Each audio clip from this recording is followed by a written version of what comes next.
মানিকচকের ICDS দপ্তরে বিক্ষোভ ও deputation কর্মসূচি। মানিকচকের অঙ্গনওয়াড়ি কর্মীদের একগুচ্ছ দাবি দাওয়াকে কেন্দ্র করে শুক্রবার বিকেল নাগাদ মানিকচক ব্লকের সিডিপিওর কাছে এই ডেপুটেশন দেওয়া হয়। যদিও এদিন সিডিপিও না থাকায় দায়িত্বপ্রাপ্ত কর্মীর হাতে ডেপুটেশন কপি তুলে দেওয়া হয়। মূলত শাকসবজি ও ডিমের বর্ধিত দামের কারণে আইসিডিএস কেন্দ্রগুলিতে বরাদ্দকৃত অর্থের চেয়ে বেশি খরচ হওয়ায় সমস্যায় পড়েছেন কেন্দ্রের দায়িত্বে থাকা অঙ্গনওয়াড়ি কর্মীরা। তাই এই সমস্যা থেকে রেহাই পেতে আগামী 1 ডিসেম্বর থেকে অঙ্গনওয়াড়ি কেন্দ্রগুলি ডিম দেবেন না বলে সিদ্ধান্ত নিয়েছেন কর্মীরা। এই দাবিকে কেন্দ্র করে এডিটে বিক্ষোভ ও ডেপুটেশন দেওয়া হয়।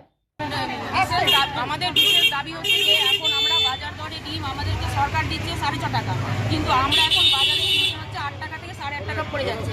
সেই জন্য আমরা নাজেহাল হয়ে গেছি। আমরা 3 মাস থেকে বিল পাচ্ছি না, তারপরেও আমরা এতদিন ধরে ডিম খাইয়ে যাচ্ছি, কিন্তু বাজারে প্রচুর পরিমাণে ডিমের দাম বেড়ে গেছে। সেই কারণে আমরা আগামী ডিসেম্বর মাস থেকে ডিম বন্ধ করব।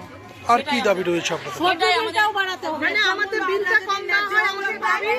আমাদের কি হচ্ছে, আমাদের জ্বালানি বিল দীর্ঘদিন ধরে 23 টাকা করেই চলে আসে, আজ থেকে না অনেক দিন থেকে চলে আসছে। সেই 23 টাকা জ্বালানিতেও আমাদের সেন্টার চালানো খুব অসুবিধাই হচ্ছে।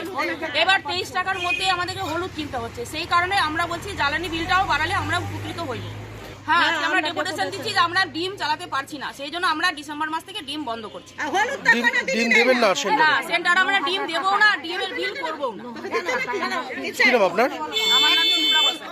কোন সেন্টারের দায়িত্বে রয়েছেন? আমি আছি মথুরাপুর জিপিতে, দক্ষিণ কামারপুর।